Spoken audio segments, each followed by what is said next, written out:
Primero por arriesgarse a hacer, asistir, a trabajar con los libros, trabajar con la poesía, editar libros nuevos y sobre todo el diseño. El diseño es precioso. Yo he leído el libro, hoy no lo he visto físicamente, solo la imagen, pero es muy gustoso, colores, papel, el diseño. Quiero felicitar aquí a los responsables del libro como objeto material. Y voy a leer estas notas, están un poco desordenadas, son notas de lectura y bueno, me lanzo a ellas.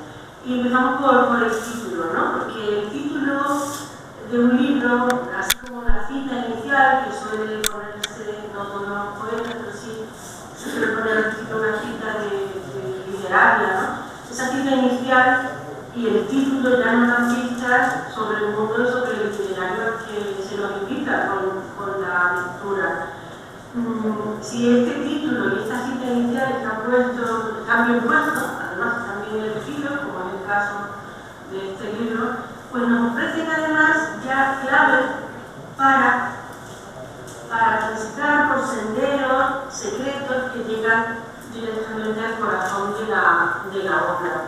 Ainda es el título de este libro. Ainda es un adverbio portugués que procede del galaico portugués, con Y, ainda ya existía en una lengua tan literaria, tan manipuladoramente poética como el galaico portugués, ¿no? Significa todavía, pero significa algo más, que es todavía, y también he leído en no sé qué diccionario, implica una situación como, bueno, pero todavía una situación que continúa, pero he leído que también es sinónimo de esperanza, porque algo que no ha terminado, algo que continúa, es algo que puede tener un final dichoso. Y quizá esto se resuelve en el verso del poema que le da el título al libro cuando ella lo verá, que no es el poema favorito, y yo creo que todo el mundo que lea el libro, ainda todavía nos queda azúcar en el fondo de nuestras tazas, es una esperanza que no perdemos.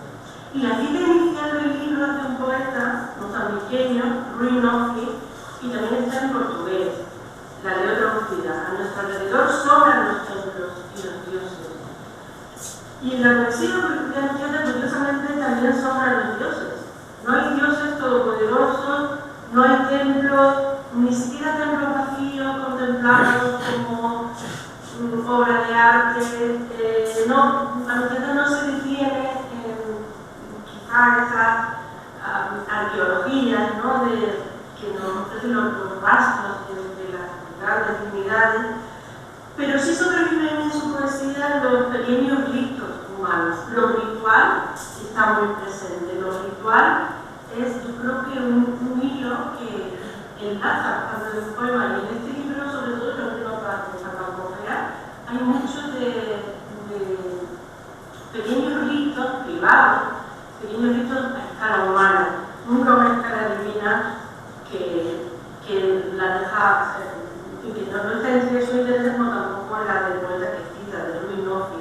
Este poeta, Rui Nofi, en el 99% de los poetas que conozco, una cita de Nofi pues procedería de una lectura de un libro de Nofi y se entendería como una mención de alguna manera exótica o lejana quizá al autor, pero es que en el caso de Anunciata funciona en cambio de otra manera, porque Anunciata la incorpora ya que le interesa, le importa el mundo desde el que Nofi escribe. De hecho, ha viajado a ese mundo y a otros muchos mundos. Ha viajado a ras de suelo, a ras de tierra, sin ínfulas de turista, no superficialmente. Ha tocado, ha visto a la gente, ha visto el paisaje de los que brotan versos como los de Nofi.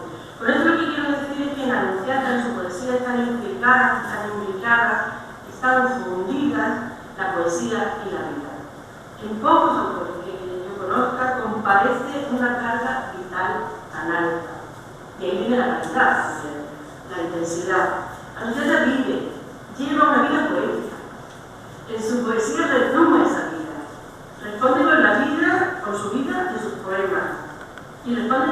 poemas de la vida. Supongo, bueno, ya iba a decir aquí lo de las memorias, pero ya se lo he dicho, por favor, que iba unas memorias que estarían llenas de poesía y de momentos poéticos, porque quien lleva una vida poética escribe poéticamente, quien tiene un padre poético no tiene la hermana minoresa, no tiene la hermana minoresa, que quiere, ¿no? Porque si yo digo de muchas maneras, tiene una infancia poética, y quien tiene una infancia poética, pues tiene poesía en su vida ya para siempre, ¿no? Así, por favor, anunciarla. Él ha dicho al público, por favor, como esas memorias que nos van a dar muchas alegrías. Voy a leer aquí una cita de un libro que ha coincidido que he leído a la vez.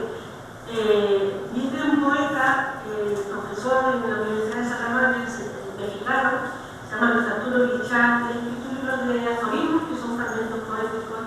El silencio escribe con tijeras. Casi todos escribimos por aproximación, como vivimos, con los ojos cerrados. A todos nos gustaría escribir con iluminación, no perdemos la esperanza. Y yo leía este libro de fragmentos, y ese fragmento en concreto a la vez que Ainda, ¿no? Y veo que en el caso de Anunciata, que no se cierra a moda poética, porque además, usted va a pasar, yo creo que ella vive con esa vida poética propia, no está pendiente de polémicas, o por lo menos no deja que afecte a su escritura, ¿no? Entonces, creo que de alguna manera esta cita podría aplicarse a su poema, lo de escribir por iluminación. Y se ve en muchos poemas que son poemas de viaje, pero a la vez son focos puestos sobre el mundo de una manera la sintaxis es la luz, el foco se pone encima, lo de la iluminación funciona. No parece, a lo mejor en una primera lectura, inconexos los instantes que se recogen, pero hay una luz que lo ilumina desde arriba, ¿no? De la moneda, luego porque al final no comprobamos de la página, sino de cuenta porque ese sería el nombre de cómo se escribe desde, no por aproximación, sino que el propio tema pone luz en el texto. Se verá con el poema claramente lo que quiero decir. Y otra cita de Luis Arturo Guichard es también de ese libro de aforismos, otra que también le va muy bien a la poesía de Anunciata. Se cruzaron las lecturas, ¿no? Un buen poema no transmite ni una idea, ni una imagen, ni una historia, ni un descubrimiento verbal. Transmite un estado de conciencia, una forma de percibir, no un qué, sino un cómo. Y creo que esto ocurre en todos y en cada uno de los poemas de Ainda. Los poemas surgen de la observación de la vida, iluminada, a veces iluminando, la vida desde dentro. Y por ejemplo, en el poema de viaje, un poema sobre Torrevieja y tal, de lo que se habla de la resistencia de Cádiz, de lo que no reflejan los mapas, de la atmósfera a la vez viva y muerta de los poemas de Tarquinia, por ejemplo, está la muerte, pero en realidad no está evidenciada a primera vista, pero sí está sucedida de muchas maneras, ¿no? Y leo esos versos que el poema que está en la contracubierta, el frío de las nieves hundidas en la maleta del migrante, el miedo de las fronteras, es la vida mirada, vista desde dentro. Pero es que también el lenguaje está observado desde dentro. Hay varios poemas, más bien hacia el final del libro, creo que es la cuarta parte, que hablan de la palabra, fabular la palabra, ofrecerle el mejor de los vinos, que no amarillen sus instintos. Ahí están los rituales, ¿no? La palabra, el rito de la palabra, ofrecerle a la palabra el mejor de los vinos, en sentido literal y en sentido figurado, ¿no? El vino que la embriague, con la que la palabra nos diga cosas que no se dicen en estado de sobriedad y de frialdad y de rutina, ¿no? Y luego también cómo acechan a la palabra libre, que no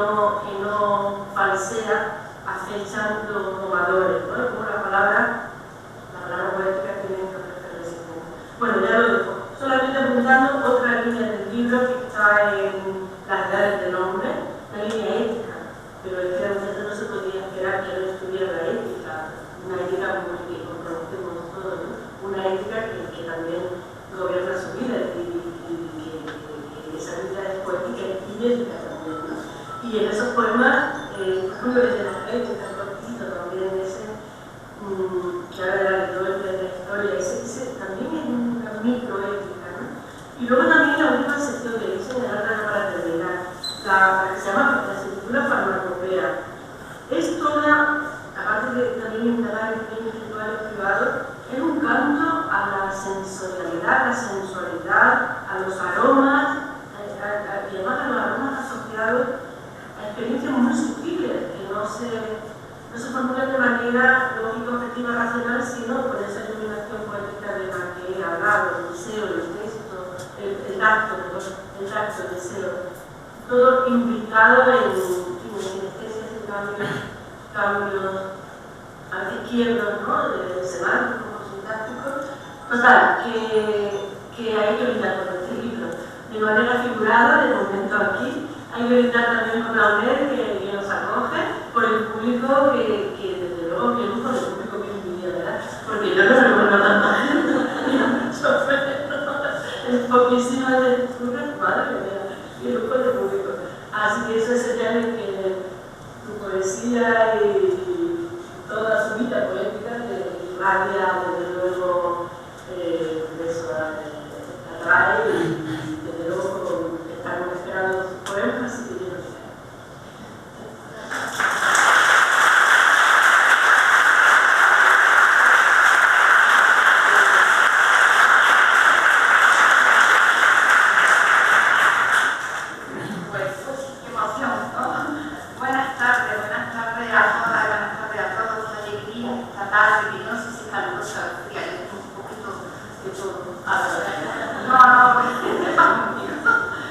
Bueno, sobre todo, lo primero de todo, muchísimas gracias en la distancia a José Antonio Ruiz Caballero, el director de la UNED, porque me consta el interés que tenía por estar aquí esta tarde y por el cariño y por la amistad que haya puesto en esta presentación, me ha puesto mucha ilusión. Gracias, por supuesto, a la UNED por regalarme el sello para esta presentación en nuestra casa. Y por supuesto, con muchísimas gracias, tía. Gracias por sustituir a José Antonio y gracias por la energía, por la discusión, por la ilusión que has puesto para que este acto se realizara en nuestra querida Casa de la Palma. Y hoy vamos a invocar también al fantasma, le tenemos que dar la gracia también a la musical. También compartimos un fantasma, don Pedro de Victoria. Pues también pues, le damos la bienvenida, porque él quería que esta casa es un lugar de cultura y de conocimiento, y si no lo es, pues ya se encarga de asustar a quien les parece deseo. De hecho, luego vamos. Gracias a Rosa y a Paco, Rosa no está, pero Paco de Nación, por custodiar la puerta, y sobre todo muchísimas gracias a todos vosotros por venir. Y gracias a abuela, siempre. Pues gracias por los alimentos de flor, por las rosas del huerto, por los vinos Costa del Tonel, por los riquísimos manjares de su cocina, porque se escribe bien ya cocina de maravilla, por los griegos de entonces, por los griegos de ahora, por el azul de la isla griega, por los mitos y su trascendencia, por los libros, las conversaciones, por los viajes, por las maletas, por las traducciones de ellas a nuestras madres literarias, por tu generosidad, por tu compromiso con la democracia y por tu feminismo y por venerar la literatura, por cuidarla, por protegerla, por hacerla pública y parte de nuestra vida. Así que me parece...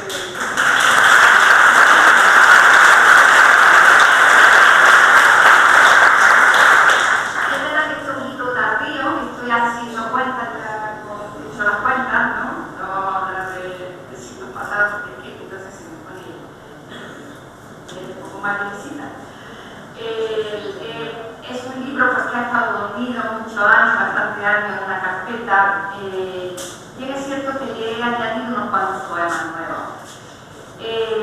Pero quizás este poemario ha sido el que ha inspirado, y yo creo que ha creado con cierta intencionalidad. Este libro estaba esperando. Y estaba esperando que le creciera una niña, que era todo una niña de ojos inmensos, oscuros, con una carita muy redonda, que no está aquí, no ha podido venir hoy. Una niña llena de pecas. Esta niña viene apartada de Sevilla. Esta niña, según su madre, escritora, fue una gota de agua, después se convirtió en un charco y después se convirtió en un mar. Y aquella niña, Mar Delgado, pondría en funcionamiento una editorial, la Calistriz. Y así que Aínda ha esperado a que Mar Delgado, que ella se pudiera rodear de las circunstancias propicias y adecuadas para que este libro saliera de su cosecha. Desde aquí le doy las gracias, también le doy las gracias por el entusiasmo y la ilusión que ha puesto en el libro, en el proyecto y sobre todo porque Mar Delgado ha sido la que hizo la portada, esta bellísima portada del ilustrado, esta cubierta que cuando yo la vi por primera vez hoy me da mucho sosiego, mucha tranquilidad. Así que le agradezco a Mar Delgado esta ilusión y mucha suerte en su nueva trayectoria editorial. Y también a los dos miembros más de la editorial, a Víctor Gallardo y a Elizabeth. Este, verdad, que es un libro tardío, pero como acabo de decir, un libro que tenía que haber seguido. Pero bueno, como dice la canción, 20 años no es nada. Pero puedo prometer y prometo, afortunadamente no hay libro que lo cuente, que no le da. En algunos de los poemas no me reconozco, le he dado muchas vueltas y cambiarlos y modificarlos y reconvertirlos y modernizarlos, pero luego he pensado mucho lo histórico. Pesó mucho, bueno, lo escribí en su momento y así es, ¿no? Bueno, rodeada por unas circunstancias de entonces que hizo lo que fueron y no hay por qué cambiarlo, sino asumirlo como fueron, ¿no? Es bien cierto, y lo voy a admitir porque somos todos aquí amigos, amigas, que dicho modo que para mi gusto al libro le falta un error. De contenido, sí, todavía, sí, un poquito más. Bueno, la composición del libro no es arbitraria, está dividida en partes, por una parte están los viajes, por otra parte están los lugares donde detenernos y en este caso hay una parada en Cádiz, que es una ciudad que me fascina. Y también en esos lugares también hay unas dedicatorias especiales también. Hay una tercera parte que dice también los inquilinos, pues como un batiburrillo, hecho de forma muy simplista, pero significa, bueno, qué es lo que la vida nos va a deparar, no es ese acontecer del día a día, los significados, como lo adquirimos, ese acontecer diario, lo que sigue más allá, ¿no? Después está esa parte que es la farmacopea, que son las palabras dentro del laboratorio del lenguaje. Es como hacer próxima y brebaje para después poder sacar un producto literario. Y ahí tanto los fluidos se destinan. Y el libro termina en los cementerios, pero no significa que se acabe, sino todo lo contrario, es el reposo de lo histórico. Los cementerios, pues, como espacios físicos, pues se denotan en mucho el vivir de lo que fueron las ciudades donde están, ¿no?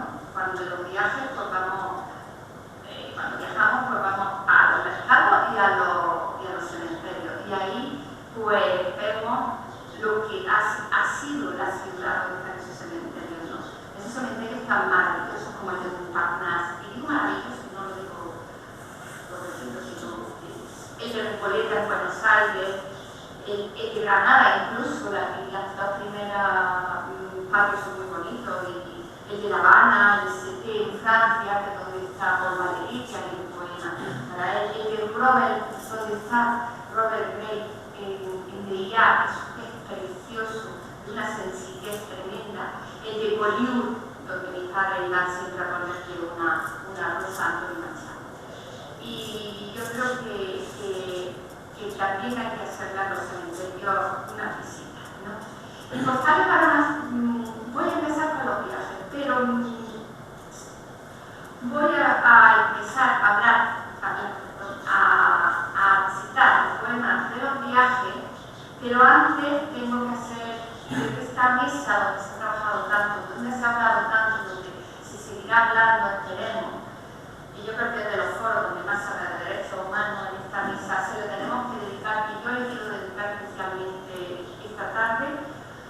de 7 muertos en la Valle de Línea. Estas personas han sido identificadas, muertas, apiladas y que están en una fosa común y que van a ser anónimas. Así que va por ello este poema, porque no tienen que vivir. Buscamos en los mapas una calle de Estambul, los gatos de Roma, la fuente de San Sulpice, un mercadillo donde comprar un queso, el agua de los aljibes de la Alhambra, un poema alemán perdido en el Danubio, la puerta de embarque de un aeropuerto gris, un mirador solemne sobre una postal, las luces que no descansan en Nueva York. No reflejan las guías las nubes de la Concagua, el frío de las nieves perennes surtidas en la maleta del emigrante, la soledad de las posadas, el miedo de las fronteras y un visado de color blanco con que vivir.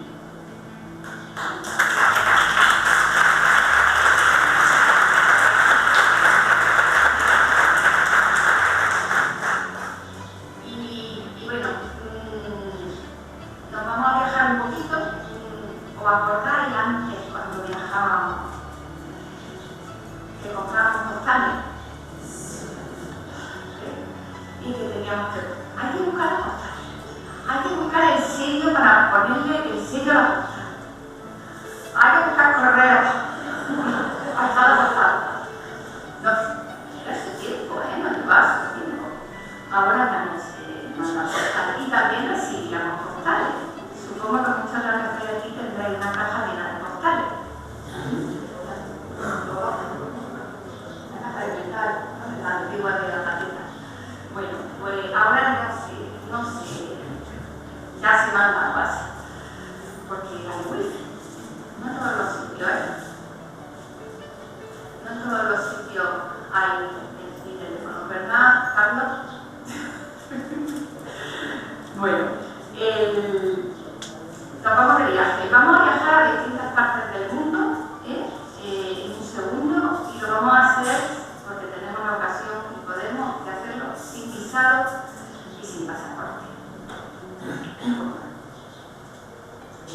No es posible gozar de educación en Buenos Aires sin que le arrebate la tarde un pellizco al infinito barbero y un hermoso tango de amarillé y lento a un cuento de Borges. Sudar en La Habana y un ron lascivo arremete la impronta, vence la trascienda siempre abierta, el pequeño cofre apenas percibido sobre el escritorio del Sama. Nos vamos a África, pero debe estar aquí. La sombra del Baobab acoge al niño y a la niña. Bonitas capulanas envuelven sus cuerpecitos negros. Se oyen tambor al lejos y laten fuertemente sus corazones rojos. La sombra del Baobab es incolora.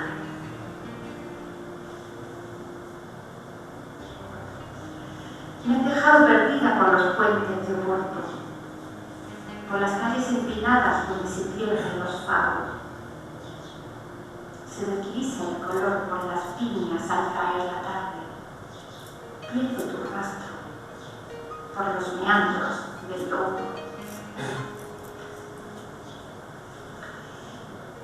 Este poema está dedicado a la escritora María Teresa León porque me gustó muchísimo en su biografía Memoria de la Melancolía.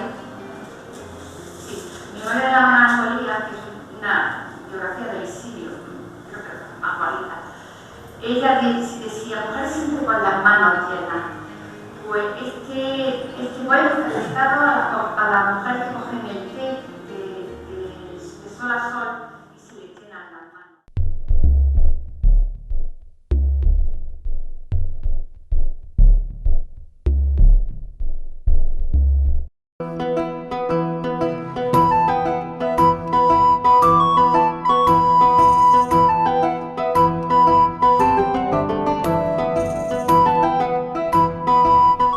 Nos asomamos a Órgiva. La considerada como capital de la Alpujarra, se convierte en ciudad cervantina por excelencia, con Don Quijote de la Mancha como protagonista. Esta escultura de 3 metros y 3 toneladas de peso del ingenioso hidalgo, realizada por el artista afincado en Órgiva José Vera Ruiz, nos da la bienvenida antes de adentrarnos en el siglo de oro español de la mano de este caballero de triste figura que acapara la atención de lugareños y visitantes.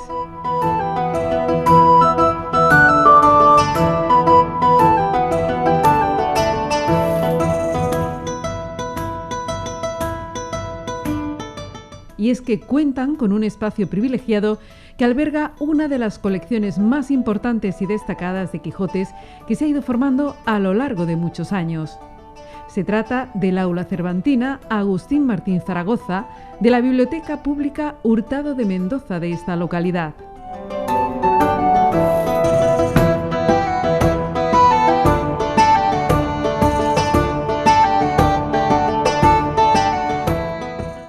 La Biblioteca de Órgiva tiene un añadido que la hace única al resto de bibliotecas públicas municipales de Andalucía, y es que esta impresionante colección de Quijotes cuenta con más de 300 ediciones, 94 ejemplares en diferentes idiomas, jergas y dialectos.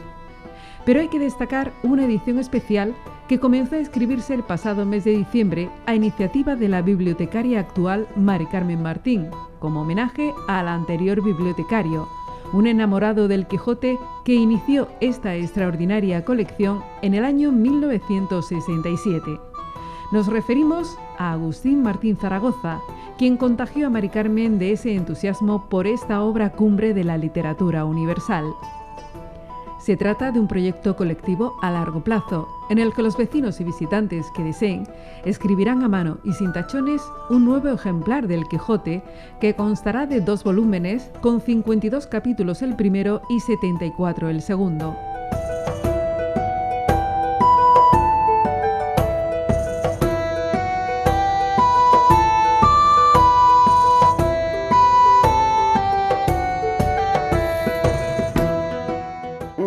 Yo la tenía en mente hace ya bastante tiempo, pero claro, hasta que ya me he decidido y me he puesto ahí a hacer pues, unas pequeñas normas y el papel que íbamos a utilizar, y así surgió. Se lo comenté al ayuntamiento, les pareció estupenda la idea y en diciembre empezamos a hacer el último, este ejemplar, que va a ser muy interesante, porque aquí cada uno va a imprimir pues, su letra, su personalidad, y va a ser muy curioso. Ya vamos por el capítulo 12, pero bueno, el 15 y el 18 también están escritos ya, porque una asociación de aquí, la Casa de la Alpujarra, me pidió ese capítulo, entonces yo le proporciono los folios y ellos se han encargado de escribirlo.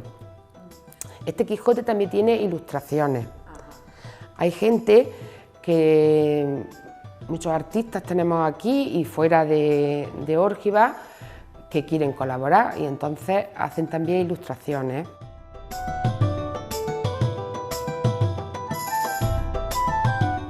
Una iniciativa que está teniendo muy buena aceptación y están siendo numerosas las personas que se acercan desde diferentes puntos a participar de esta. Entre ellas, 2 conocidas del mundo cultural y literario motrileño, la acuarelista Mar Aragón y la poeta y bibliotecaria Anunciata Vinuesa.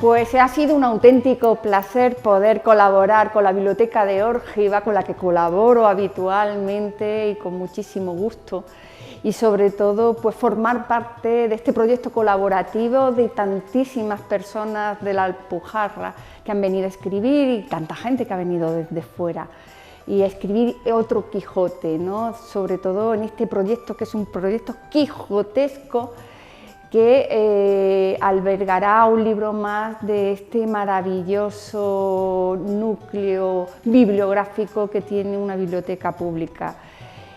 Como bibliotecaria tengo que estar especialmente orgullosa de que una biblioteca de la Alpujarra, una biblioteca en Órgiva desde hace tantísimos años, haya ido recopilando, albergando, almacenando, catalogando estos materiales bibliográficos que forman parte del patrimonio bibliográfico andaluz y que forma parte del patrimonio bibliográfico de la Biblioteca de Órgiva. Una biblioteca que tiene estos materiales, una biblioteca que tiene estos monográficos donde pueden surgir no solo gente que venga a verlos, sino que gente que venga a estudiar el Quijote y a estudiar todas las monografías que sobre el Quijote desde una biblioteca pública están albergados. Yo creo que es un auténtico, no solo placer y un gozo tener esta biblioteca aquí, sino creo que es de los efectos culturales más fundamentales de la provincia de Granada.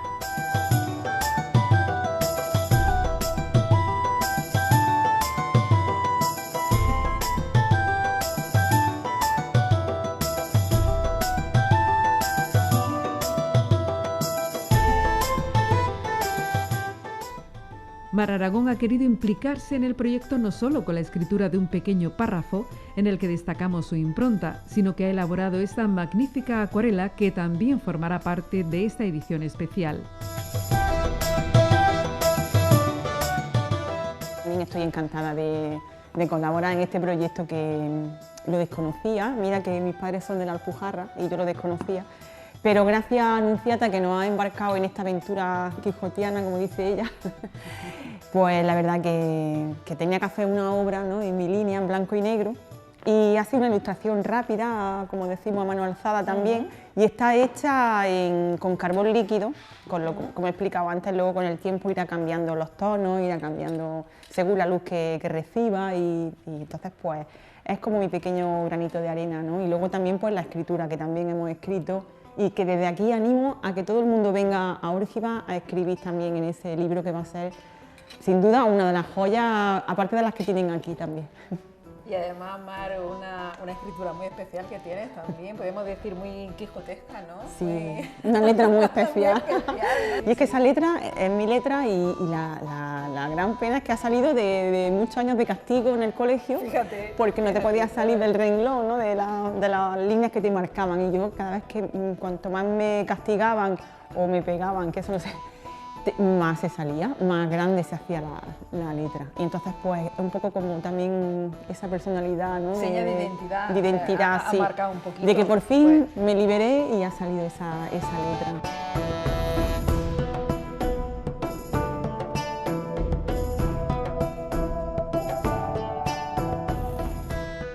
Agustín Martín Zaragoza fue un enamorado de la obra de Cervantes y desde el 67 comenzó a recopilar ediciones, solicitándolas a diferentes entidades, instituciones y organismos, e incluso a la Casa Real.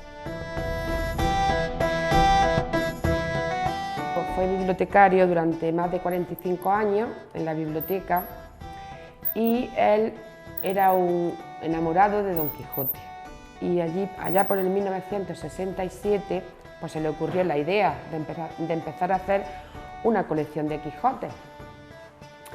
Y le escribió a nuestro rey emérito, que era príncipe, y pidiéndole que le mandara un Quijote.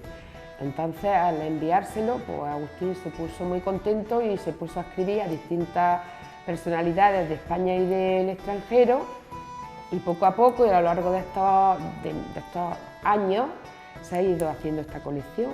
Actualmente lo tenemos en 94 idiomas. Bueno, entre idiomas, dialectos, jerga,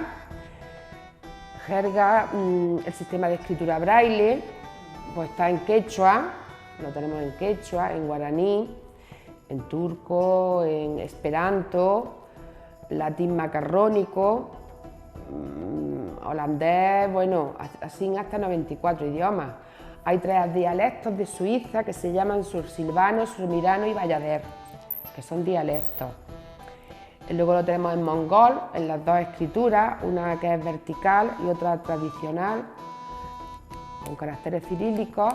Pues mira, en el 2005 recibimos de Galicia un ejemplar de un hombre anónimo que se había enterado por internet y nos mandó una edición en gallego. Luego la griega que tenemos ahí es de una pareja de novios que fue a Grecia de viaje de novios y la trajeron. La ucraniana y la georgiana, otro vecino fue en verano de vacaciones y nos trajo esos 2 ejemplares. Y muchísimos, tenemos muchísimos. Una edición en inglés que está aquí en la vitrina fue la primera que llegó y el hombre dice que fue su primer viaje a Inglaterra y compró esa edición, sí.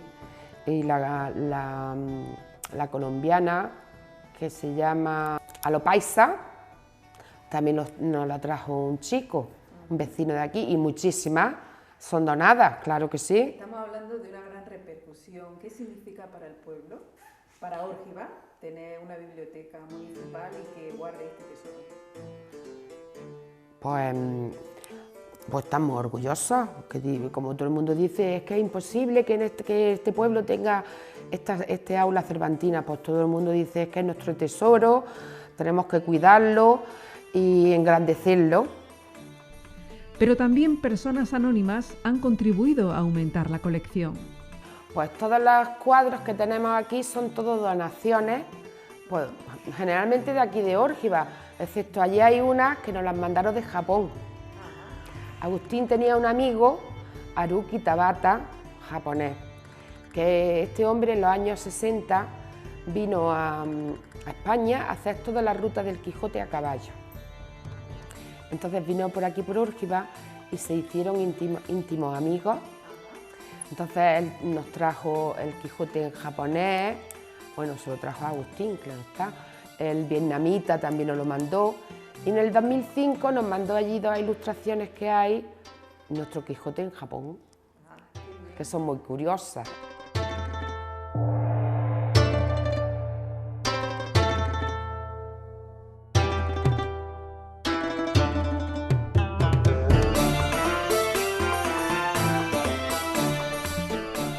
Una colección que forma parte del patrimonio bibliográfico andaluz y, como nos cuenta Mari Carmen, una de las más importantes que gestiona una biblioteca pública municipal de Andalucía. Pues sí, para nosotros, para los orquiveños, pues sí, la más importante del mundo, pero supongo yo que habrá otras salas también importantes. Bueno, de Andalucía sí, que sea pública, porque luego hay coleccionistas, pero son privados, pero esto es público. Entonces, por eso en el 2005 la Consejería de Cultura, a través de la Biblioteca de Andalucía, nos hizo el catálogo, porque es la única de todas nuestras redes de bibliotecas públicas que tenemos esta gran colección. La colección está catalogada y el proceso le ha llevado a Mari Carmen a investigar sobre algunas ediciones concretas. Hombre, lleva más investigación, porque son unos idiomas que no sabemos traducirlos ni mucho menos, pero sí todos están catalogados y clasificados con su sello de la biblioteca y con su tejuelo y etiquetas como cualquier otro libro. En el 2005 la Biblioteca de Andalucía nos hizo el catálogo y ella me ayudó a hacer la catalogación de algunos Quijotes, como por ejemplo el persa, el braille también y algunos otros, para obtener la información imprescindible para la catalogación. Joya literaria que no solo llena los anaqueles de esta biblioteca, sino que las propias paredes reflejan el éxito de la iniciativa con obras, documentos, dibujos y esculturas que guardan un sinfín de anécdotas. De Agustín me acuerdo muchas. Pues, por ejemplo, el persa se lo envió el Shah de Persia, pero le envió 2 ejemplares en persa, que eran iguales. Y Agustín estaba empezando, entonces uno de los ejemplares se lo cambió a un compañero suyo bibliotecario cordobés por el turco. Luego el ruso, sí, el ruso lo pidió creo que fue a la Biblioteca Nacional de Rusia, pidiéndole que le enviaran una edición. Claro está que Agustín lo tenía más difícil, yo lo tengo más fácil por las redes, Claro, porque se Son localiza otros tiempos. eso, Sí. Pero él era pues a base de escribir cartas. Entonces le pidió a la Biblioteca de Rusia, a la Biblioteca Nacional, un ejemplar del Quijote en ruso. Entonces le contestaron que sí, que se lo iban a enviar, pero que él les tenía que enviar a cambio las obras completas de Federico García Lorca. Anda. Sí, Un intercambio. un intercambio.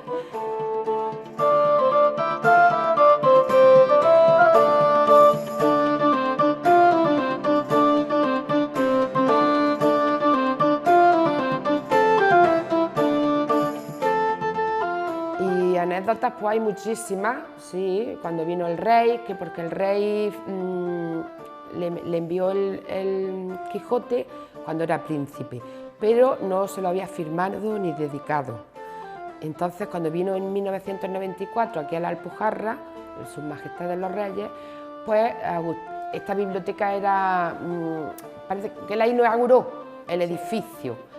Y entonces vino aquí de visita doña Sofía y don Juan Carlos, y Agustín le sacó el Quijote y se lo puso, y entonces dice Agustín que decía, ¿y esto qué? Dice, pues que ahí falta algo. ¿Qué es lo que falta? Dice, pues una dedicatoria. Entonces puso la dedicatoria, después de 27 años de haber mandado esta obra única y universal, y se lo firmó.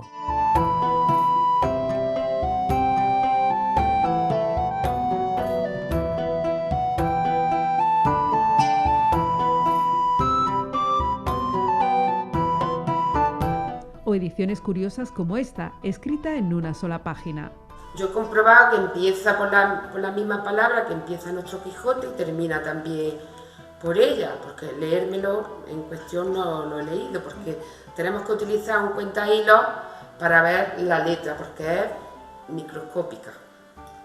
Este Quijote lo compré yo a Madrid, y cuando lo recibí, pues la verdad que me sorprendí un poco, porque no pensé en el cuentahilos, que esto es un aparato que se utiliza en la impresión de libros, y al principio pues cogí una lupa y no veía nada.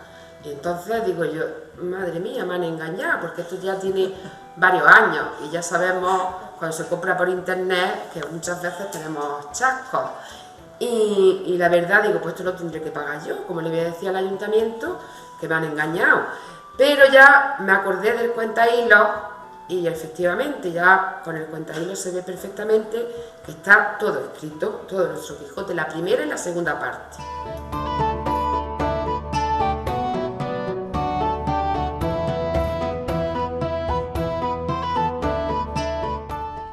Un proyecto nacido en el seno de la biblioteca por bibliotecarios que aman su trabajo.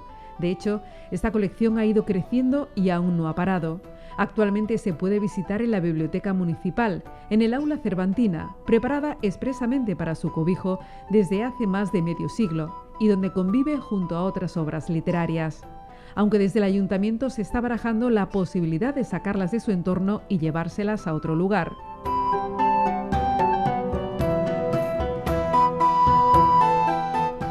Nosotros también hemos querido participar de esta iniciativa escribiendo un trocito del Quijote.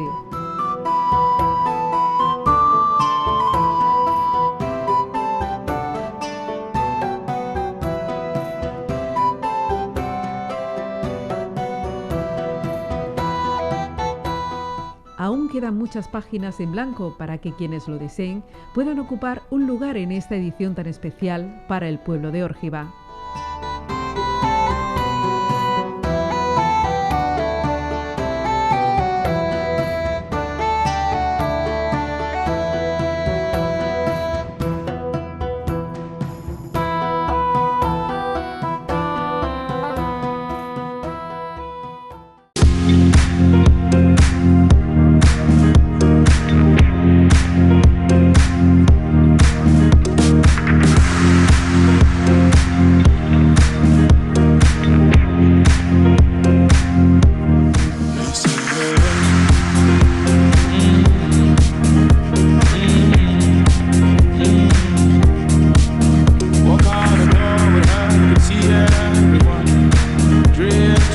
behind the glass, I seem to find